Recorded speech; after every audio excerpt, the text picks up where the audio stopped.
Hello everyone. It's now time for my 24th episode of my Talk series.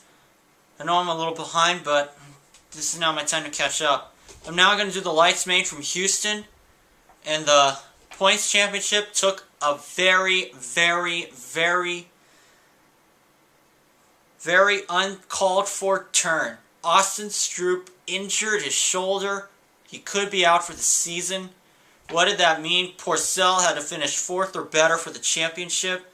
That was handily accomplished when he came through with the victory. But we also got to see for the first time in a couple of weeks, Pro Circuit's Dean Wilson, his teammate. And I say that because for the past couple of rounds after the Toronto race, Wilson had some immigration troubles in trying to re-enter the country, and the Canadian officials would not allow him to leave, which I found very tough to accept, and especially after the start that Dean had to his season, especially with the podium at Daytona. But Wilson is a Canadian prodigy, and he's probably doing the best that I've seen a Lites guy do since Lange did in 07 when he had a couple of second place finishes. 1 or 2 second place finishes, maybe a couple of thirds. But that's when Lange got that factory ride at Pro Circuit and finished 3rd in the series to Townley and somebody else. Forget who it was. Townley and Morris. But now Dungey's, or not Dungey, but Lange rather is racing Arena Cross again. And the Canadian Outdoor Nationals. But Wilson getting on the podium, but honestly, I thought that the last time that I've seen a Canadian rider do that good outside of Wilson before Lange, last Canadian guy that I can think of to do that good was Sebastian Waugh, John Sebastian Waugh, when he had a 5th and a 10th at the Unadilla National in 1999. But anyway, back to the current one. Wilson was really riding his butt off, but he was going for second over Baggett, with Blake Baggett, the winner at Dallas. And unfortunately, Wilson went right into the top blocks, finished in 9th. And Porcel coming through with the win, Baggett taking 2nd. But once again, some more action took place in the LCQ, with Tapia and Kilbarger getting together at the last turn, handing the 2nd and final transfer spot to Troy Adams. And I honestly thought that was a bit uncalled for. That's the 2nd time this year that Tapia has been going for a transfer spot and came out on the bad end of the stick. Remember that tangle up he had with Jake Moss at Toronto? Man, that was some wicked crash he had in the LCQ. But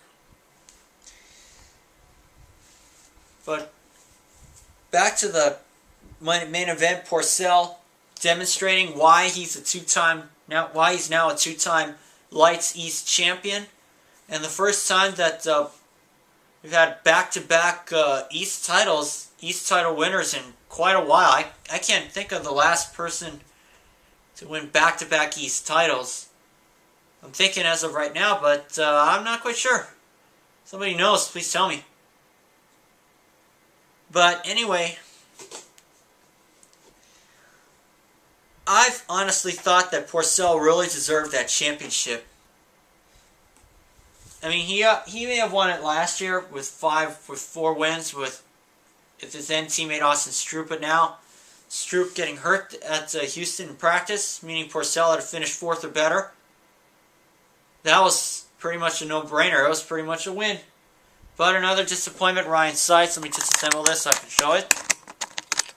Sites is moving up through the pack, and it was nipping at Porcel's heels to be the fastest rider heading into the night program, but he was battling through the front portion of the field and crashed.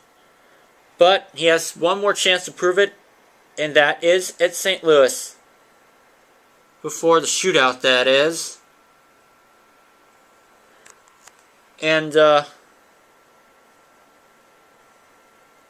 And look at this, even and about Porcel, when his bike broke in the first moto at Southwick, costing him the points lead. Moto 2 is almost nonchalant.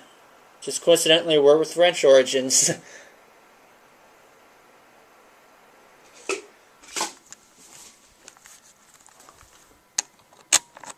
And now that I think about it, I think Porcel could be the first rider since Mikel Pichon to win back-to-back East Championships, back when Pichon did it in 95 and 96.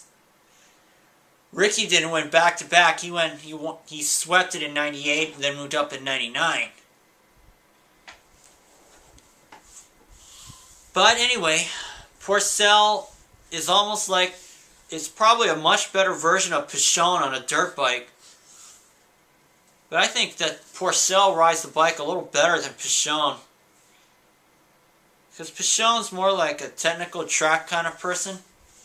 I have seen races with Pichon in the States where he's actually beat Jeremy in qualifying, but not in the main event. But anyway, I think personally, if I was given a choice between who's better, Pichon or Porcel, I'd have to go with Porcel, basically because he's so nonchalant, like that report said, the 250 words from Houston. And also, Porcel's one of those guys who's just like basically consistent. Pichon is consistent on and off, but I just don't see him being competitive I see him being competitive for a Lites championship, but not for a Supercross title. Well, that will do it for my Talkz, and I'll see you guys for episode 25.